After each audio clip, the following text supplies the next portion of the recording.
Now, I have spent the past two videos talking about the actual, real history of Dyevaltin. The things that actually happened. But, of course, those events unfolded some 12,000 years ago. And, despite what some fantasy authors may think, that is such an absurd length of time that nobody alive today has any recollection of the comet, let alone of the time before it struck. Thus, the following video will, instead, tell history as the actual people of Dyevaltin would tell it to you. More specifically, it will recall the narrative that the learned elites of the Equi have built around their past. So, without further ado, years upon years ago, there was only Heaven. Heaven and his wife the ocean. And so they were married and sired 400 sons and 400 daughters, the firstborns.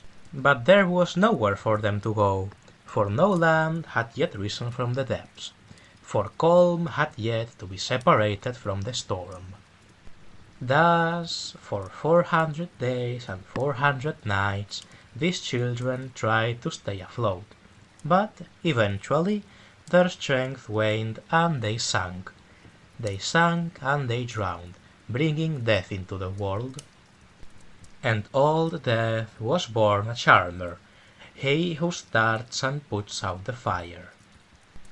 And so he took the ocean against the will of Heaven her husband, who became so enraged that he cast a comet to strike them both down. And, as Death may never die, this did nothing but kill the ocean. But from her remains came forth new things into the world.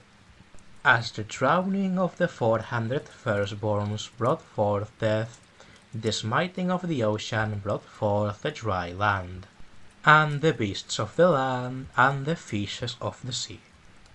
Her bones the bare earth, her flesh the soil, her teeth the chert and the flint, her hair the grass, her blood the rain and the rivers.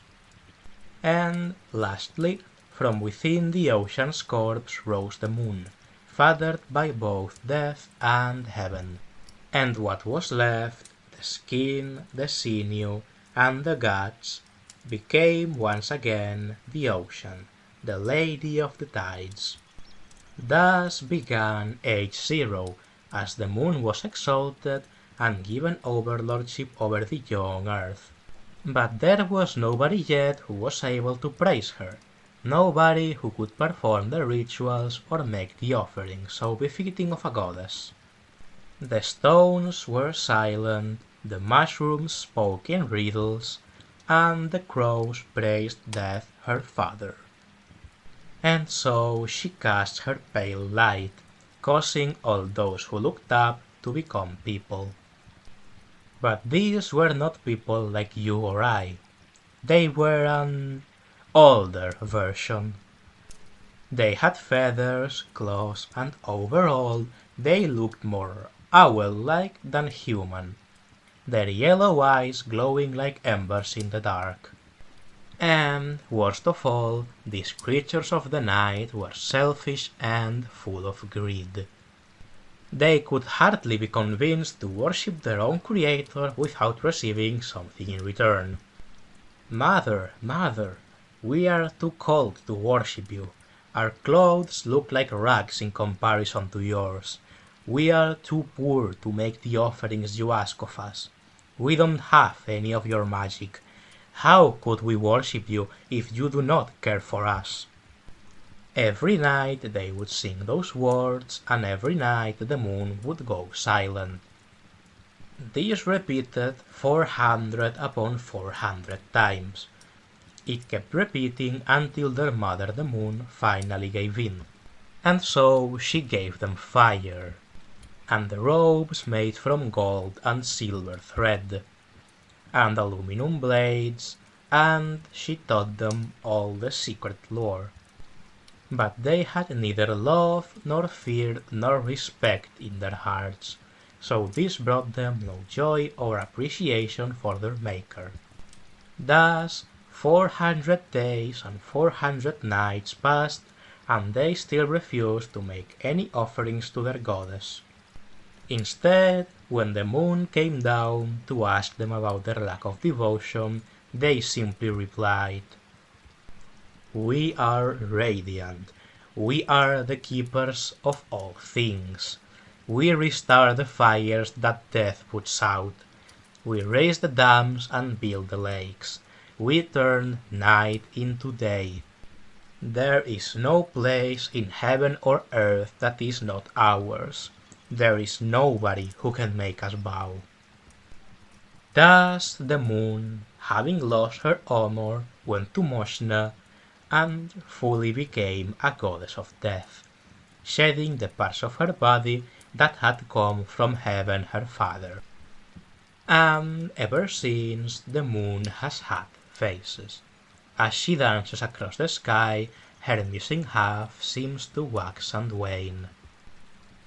Having proven herself incapable of ruling creation, her duties were given to her sister the sun.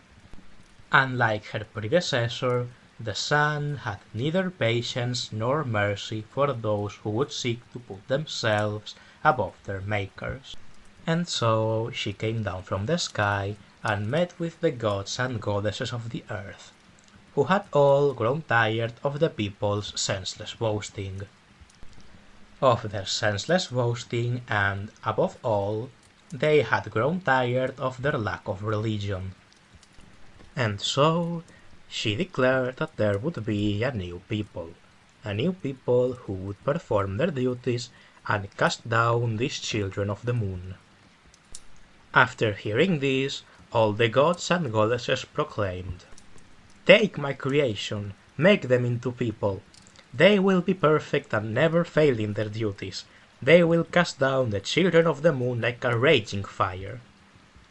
But, after much thought, it was declared that it would be the bees who would become the next generation of people, for they toiled without end and remained always loyal to their lords. Thus the sun and the bee woman went down to the underworld and into the pits where death keeps all the dead things, ready to be remade into new forms. There they bargained with him to turn the fallen bees into people, and to this he agreed, but under one condition. He would only create people if they lived short lives and always remembered him and his law, so that they would never seek immortality or to escape the impermanence of all things. And so this was accepted. And so, after 400 days and 400 nights, the new people began the journey of emergence, at the end of which they would at last appear upon the earth. And as they reached their destination, began Age 1. Led by the great ancestors and trained by their long journey, the new people had within them no fear of the mortal world. And, indeed, the children of the moon knew this, so they tried to pass themselves off as true gods. "We are radiant," they repeated. "We are the keepers of all things. We restart the fires that death puts out. We raise the dams and build the lakes. We turn night into day. Worship us and make sacrifices to us." But the people saw through their lies, and so from the crowd rose a voice that replied, "Worship whom? Who among you is the most powerful? Who among you can truly say they own the world?" This, naturally, caused the children of the moon to start fighting each other. After all, every one of them thought they were the most powerful one. And so, as they fought, the new people waited. They waited and waited as the children of the moon became less and less in number. And so passed 400 days and 400 nights until there was only one left. It was only then that the people gathered in front of him once again, and only to make one final request. If you truly are so powerful, if you truly are the Lord of all, then let us pierce this humble flint knife through your heart. This could surely never bring any harm to a god like you. And, truly believing himself immune to any harm, he allowed this. He allowed it and quickly bled out. Such was the end of the first people, the children of the moon. And so the new people were now free to fulfill their duties. They worked the fields, bowed before the gods, and never forgot to make any offerings or pay their respects.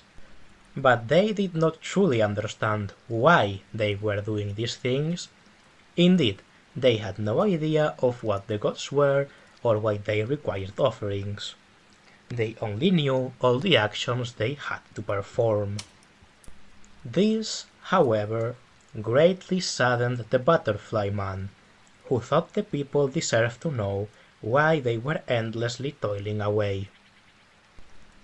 Thus, one day he dressed up in human clothes and went to their houses and villages.